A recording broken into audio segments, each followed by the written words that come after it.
تین عرب ممالک کی بیٹھک دوحہ میں ہو رہی ہے، اس کی اہمیت آپ کیا سمجھتے ہیں؟ اور عرب ممالک اتوار کو ہنگامی اجلاس میں بھی شرکت کریں گے؟ یقیناً موضوع امریکی جو سیکیورٹی کا ڈھانچہ ہے یا امریکی ایئر بیسز بھی ہوں گی، امریکی سیکیورٹی گارنٹی بھی ہوگی، لیکن کیا اس اجلاس میں فلسطین مسئلہ اور اسرائیل کے ساتھ جو تعلقات ہیں اس کے اوپر بھی غور و فکر ہوگا؟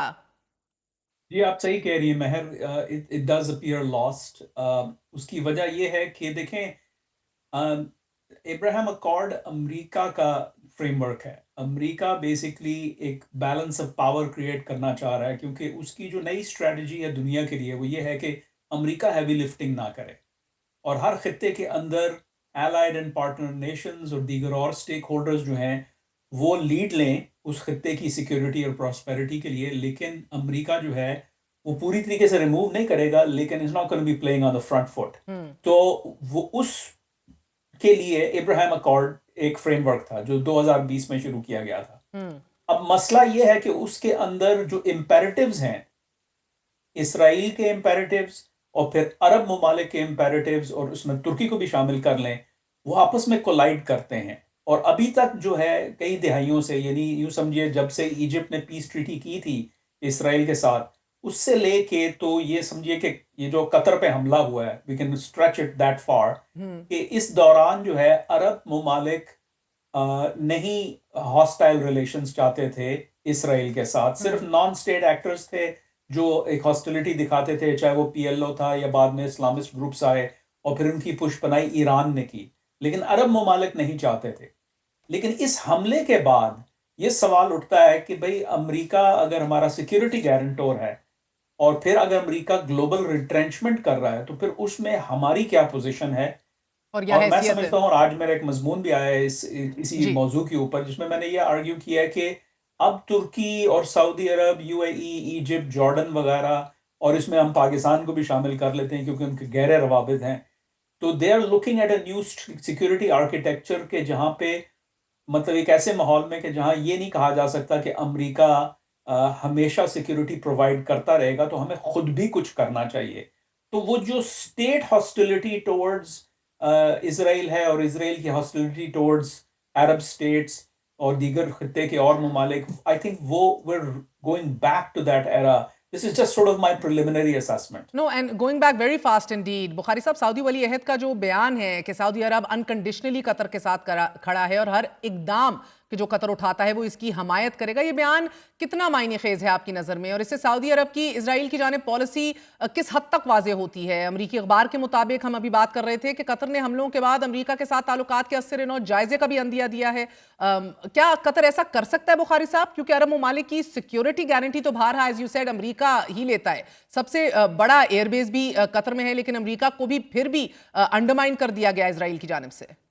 جی اور میں سمجھتا ہوں کہ اس وجہ سے امریکہ بالخصوص اس انتظامیہ کے اور اسرائیل کے تعلقات میں بھی جو ہے وہ کشیدگی آئی ہے کیونکہ امریکہ کا اسرائیل کے ساتھ یہ تھا کہ بھئی آپ ہمارے ساتھ مشاورت کر کے چلیں گے اور صرف ہمیں اطلاع نہیں دیں گے یعنی ہم پلاننگ کا بھی حصہ ہوں گے.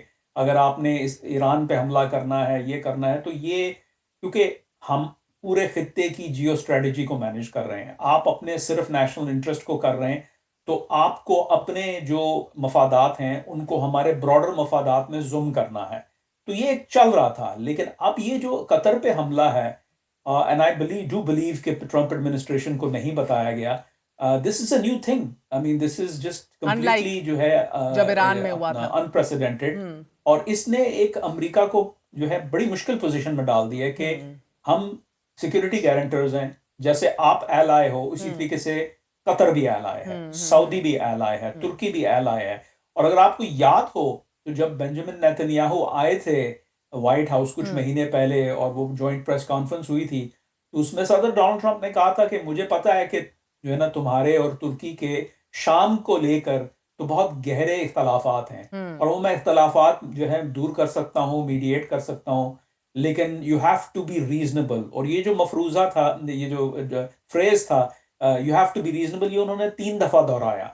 سو آئی تھنک کہ جو ہے یہ ہمیں صرف اس کو عرب ممالک کے اور امریکہ کے تعلقات اور ترکی امریکہ کے تعلقات کے زاویے سے نہیں دیکھنا. اس کو ہمیں یہ بھی دیکھنا ہے کہ آگے چل کے اسرائیل کے اور امریکہ کے تعلقات کیسے ہوں گے، کیونکہ آئی تھنک جو کیوس ہے نا خطے کے اندر اور مجموعی طور پہ دنیا کے اندر، آئی تھنک اسرائیل نے اس کا بیسکلی اس کو ایکسپلائٹ کیا ہے، اینڈ سو یہی کیلکولیٹ کیا کہ ہم جو ہے نا ہم یہ کر گزریں گے لیکن ہمیں اس کا زیادہ نقصان نہیں ہوگا. اسی وجہ سے آج آپ دیکھ رہے ہیں کہ آج سپتمبر 11 کی اینیورسری ہے، تو آج ایک ویڈیو آئی ہے پرائم منسٹر بینجامن نیتنیاہو کی، جس میں وہ کہہ رہے ہیں کہ مماثلت کر رہے ہیں کہ اکتوبر 7 کے بعد آپ نے کیا کیا تھا تو ہم بھی کر سکتے اور ہیں. بالکل آپ نے ٹیررسٹ کا پیچھا جو ہے نا مطلب ہر جگہ کیا، پاکستان کے اوپر بھی آپ نے جا کے ایکشن لیا جب بن لادن ریڈ ہوا تھا، تو ہم بھی وہی کر رہے ہیں. So you can sense and read between the lines کہ یہاں پہ بھی کشیدگی چل رہی ہے. اینڈ بخاری صاحب سی این این کی ہم ہیڈ لائن بھی چلا رہے ہیں، this is very much what's going on right now, because اب آپ دیکھیں کہ the vulnerability of the rest of the Arab world is right now very palpable. And میں اسپیسیفکلی آپ سے سعودی عرب کا پوچھنا چاہوں گی، اس بیان جو سعودی عرب نے انکنڈیشنل سپورٹ کا دیا ہے قطر کے حوالے سے، ولنریبلٹی سعودی عرب کتنی محسوس کر رہا ہے، بالخصوص کہ اگر قطر کے جہاں 10,000 امریکی فوجی تعینات ہیں، اتنا سب سے بڑا اڈا امریکہ کا ادھر موجود ہے، اسرائیل حملہ کر سکتا ہے، تو آنے والے دنوں میں اسرائیل کیا سعودی عرب دیگر ممالک پہ بھی کر سکتا ہے؟ What is the level of vulnerability that you're noticing؟ جو آپ کا سعودی عرب کا جو سوال ہے نا جی وہ بہت اہم ہے، کہ سعودی عرب جو ہے اس کو it's been sort of leadership has been sort of thrust upon it. یعنی ابھی تک سعودی عرب جو ہے وہ امریکہ کے ساتھ مل کے خطے کو مینیج کر رہا تھا، لیکن گزشتہ یوں سمجھیے کہ 10-12 سالوں سے کچھ حالات ایسے ہوئے ہیں کہ سعودی عرب نے یونیلیٹرل ایکشن بھی لینا شروع کیا ہے. آپ کو یمن کی جنگ کا بھی یاد ہوگا، اس میں پاکستان کو بھی دعوت دی گئی تھی، پاکستان نے جو ہے وہ پولائٹلی جو ہے وہ منع کر دیا تھا، لیکن اس کے باوجود کچھ کشیدگی ہوئی تھی. رائٹ ناؤ سعودی عرب کو امریکہ کہہ رہا ہے کہ بھائی آپ لیڈ لیں عرب افیئرز کے بارے میں، خطے کے بارے میں، اور ترکی کے ساتھ مل کے، یعنی ٹرکی اینڈ سعودی عرب represent the two major pillars of American strategy for this region.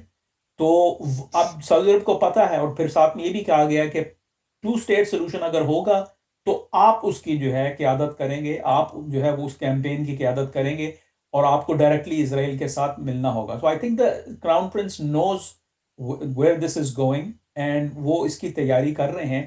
لیکن دیکھیں کیپیبلٹی، انٹینٹ اور چیز ہوتی ہے، کیپیبلٹی اور ہوتی ہے.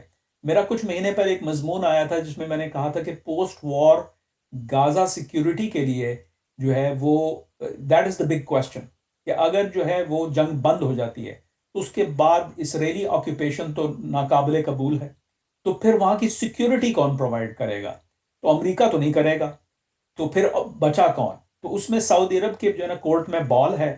اور لیکن سعودی عرب نے، اگر آپ کو یاد ہو، 2017 میں ایک اسلامک ملٹری الائنس کے نام سے ایک ادارہ بنایا تھا جس میں کوئی 41 مسلمان ممالک جو ہیں ممبران ہیں، اور اس کی سربراہی سابق پاکستانی army chief general Raheel Sharif کر رہے ہیں ابھی بھی. تو I said کہ that could be a vehicle through which Saudi Arab does security operations in Gaza and other parts of the region. تو میں سمجھتا ہوں کہ اس میں اب ایک کلیکٹیو سیکیورٹی کی لیڈرشپ لینی پڑے گی سعودی عرب کو، جس میں ٹرکی بھی شامل ہوگا. آئی سی ٹرکی اینڈ ان کے جو آپس کے اختلافات ہیں ٹرکی اور سعودی عرب کے، وہ ذرا کم ہوں گے ان دا براڈر انٹرسٹ. اس میں obviously Pakistan plays a big role, تو وہ بھی ہوگا. So I think we are looking at